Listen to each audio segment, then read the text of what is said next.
No auge da pandemia, o governador Renato Casagrande se sensibilizou com a situação das empresas do turismo que foram gravemente afetadas. Nós temos aqui o exemplo de Guarapari, eu sou de Guarapari, o secretário de Desenvolvimento Econômico à época era de Guarapari, hoje o deputado eleito Thiago Hoffmann, e nós percebemos que era necessário o poder público agir dentro daquilo que nos cabia fazer, Marcelo.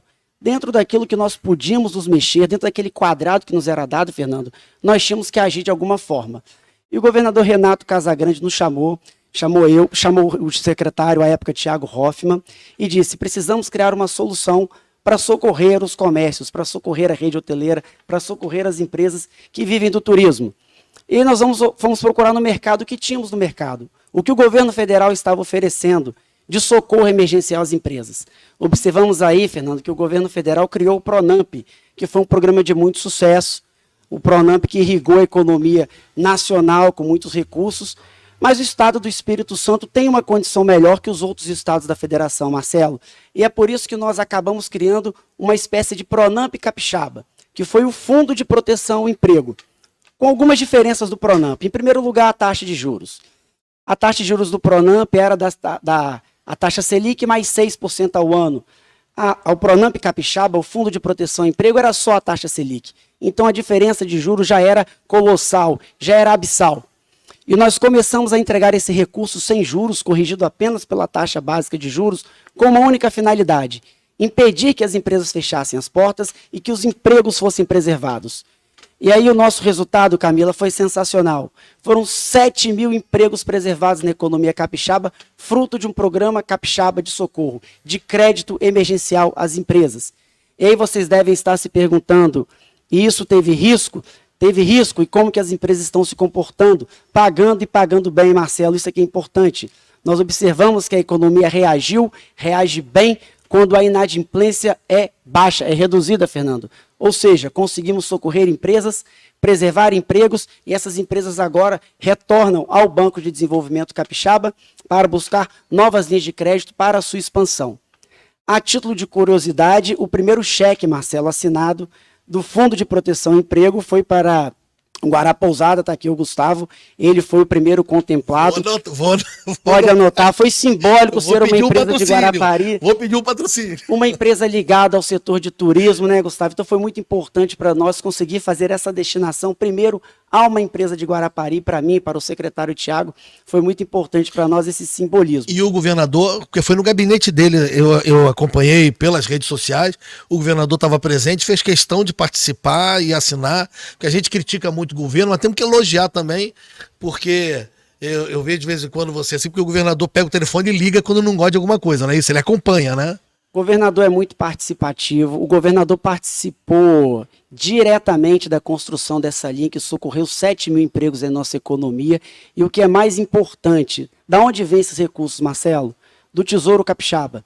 E aí que é tão importante a gente destacar a importância de ter um Estado, Fernando, nota A no Tesouro Nacional. Que é dinheiro, só para o pessoal entender, é dinheiro do Estado, não é? Exatamente. Dinheiro do governo federal que o governador está tirando foto com o dinheiro dos outros, não é dinheiro daqui mesmo. Exatamente. Né? Esse é um recurso que é dos capixabas, é um recurso que o governador podia fazer se quisesse, uma política eleitoreira da pior espécie, mas não, foi uma opção. A opção foi, sabendo que nós temos um Estado nota A em gestão fiscal, o que isso quer dizer? É um Estado que tem suas finanças públicas equilibradas. E as pessoas se perguntam, qual a vantagem de ter um Estado nota A? A vantagem veio agora, Gustavo, na crise. No auge da crise, o Estado do Espírito Santo, Marcelo, criou uma linha que foi o Fundo de Proteção ao Emprego, para em números, destacar aqui o seu tamanho. O tamanho do Fundo de Proteção ao Emprego, Fernando, aqui no Estado do Espírito Santo, foi de 250 milhões de reais. O Estado de São Paulo editou uma linha similar, com 200 milhões de reais para o Estado de São Paulo. Nem se compara o poder de um Estado com o outro, né? Exato, não tem como comparar a grandeza, o alcance da nossa linha de crédito com o Estado mais poderoso da Federação. Isso mostra 2 pontos muito importantes. A capacidade do Estado do Espírito Santo de crescer e de enfrentar a crise. E o segundo ponto, o comprometimento do governador Renato Casagrande com a economia capixaba. Esse comprometimento, Marcelo, ele não parou por aí. Já que você falou de turismo, nós falamos aqui de investimento do poder público. O que um banco público faz? O que nós estamos fazendo enquanto banco público para ajudar essas empresas? Bom, Sabendo dessa dificuldade, o governador Renato Casagrande, ouvindo os setores do turismo, por exemplo, que nos procuraram, aliás, o Fernando muito ativo, você me perguntou se os setores se organizaram para nos procurar. Efetivamente, alguns setores sim, mas eu tive de buscar e muito o diálogo. Alguns prefeitos tomaram a iniciativa, Marcelo, de ir ao Banco de Desenvolvimento e protagonizar essa liderança. Outros prefeitos não, se esconderam na crise. Isso é muito ruim. Isso pode ser observado em números. Efetivamente, as cidades, Camila, onde os prefeitos estiveram à frente, foram as cidades que receberam mais recursos.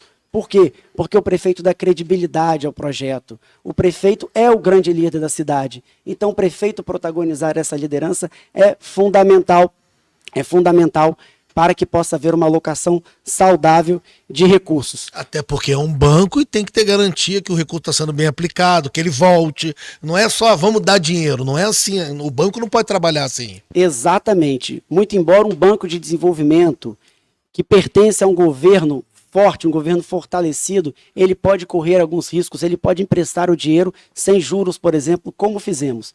E fazemos isso com muita alegria e vendo os resultados com muito orgulho.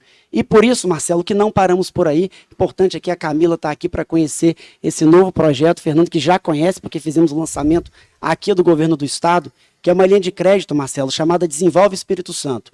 Agora eu vou aproveitar aqui o meu espaço para fazer um pouquinho de propaganda do Banco de Desenvolvimento Capixaba. Nós ouvimos muito, Gustavo, muitas reclamações de que o norte do estado é próspero, o norte do estado tem recebido muitos recursos e o sul do estado do Espírito Santo, nos últimos 20 anos, acabou ficando em grande desvantagem com a região irrigada por recursos da Sudene, recursos esses advindos do Banco do Nordeste e os benefícios fiscais que a Sudene propicia ao norte do estado do Espírito Santo. E por isso o processo de industrialização do litoral sul acabou ficando para trás. O nosso estado ele tem um processo de industrialização que é claramente marcado pela inclusão dos municípios do norte na Sudene, quando houve um boom de empresas se instalando em Linhares, Soretama, São Mateus, Colatina. Agora Aracruz está na zona da Sudene, São Mateus. E se Guarapari, se o litoral sul não se preparar, essa situação vai ficando cada vez pior. O sul é comércio e turismo que sustenta o sul, é isso? Exato, comércio e turismo. Nós podemos viver sim construção civil, senão o Fernando briga comigo. A indústria da construção civil, é isso. O que nós observamos, Marcelo, o governador Renato Casagrande percebeu que era necessário corrigir essa defasagem de investimento. E aí ele criou, há 2 meses atrás, uma linha de crédito, também com recursos do Tesouro Capixaba, chamada Desenvolve Espírito Santo, cuja finalidade é fomentar empreendimentos na região sul e serrana do estado do Espírito Santo. Entregar condições de crédito, Gustavo, melhores do que o Banco do Nordeste entrega para o norte do estado do Espírito Santo. Para que com isso, Marcelo, possamos fomentar a indústria do turismo, Fernando, que tem que ser visto como a cadeia como um todo, certo? Nós temos linhas de crédito para isso, que não vão ser encontradas em qualquer outra região do país, tá, Marcelo? Isso é importante. Já está disponível? Já está disponível, mas essa linha não é só importante para subsidiar o turismo, ela também serve para financiar e atrair plantas industriais aqui para o município de Guarapari. É uma coisa que a população de Guarapari, Fernando, saindo um pouquinho agora do tema só turismo e levando para desenvolvimento econômico como um todo, tem que se indignar quando você observa o crescimento da arrecadação de Viana nos últimos 10 anos, comparado com o município de Guarapari, quando você vê o crescimento da arrecadação de Linhares, comparado com o município de Guarapari, quando você vê que nos últimos anos Rio Novo leva a fábrica, leva uma indústria da Porto Alegre para lá.